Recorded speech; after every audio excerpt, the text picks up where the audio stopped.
சில நேரங்கள்ல நாம காயப்பட்டிருப்போம். அந்த காயத்தோட வலி ஆற ரொம்ப நாள் ஆகும். கடைசியா அந்த வலிக்குண்டான மருந்த ஒருத்தர் கிடைச்சாரு. அப்புறம் என்ன பண்ணீங்க? அவர் கல்யாணம் பண்ணிக்கிட்டேன். மென்மையாய் மெல்ல நகரும் இந்த நாட்குறிப்பில் வன்மையாய் நீ வந்து சேரும் மாயம் என்ன? என் மேல நம்பிக்கை இருக்கிற ஒருத்தரை கண்டுபிடிக்க ரொம்ப வருஷம் ஆச்சு. அப்புறம் நான் என்ன பண்ண தெரியுமா? கல்யாணம் பண்ணிக்கிட்டீங்களா?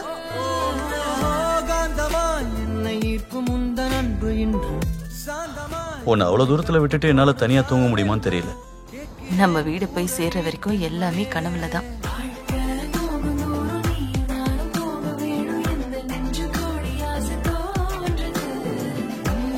பாதி என்றும் நான் முந்தன் நீதி என்றும் காதல் பாதுக்குள்ள வந்து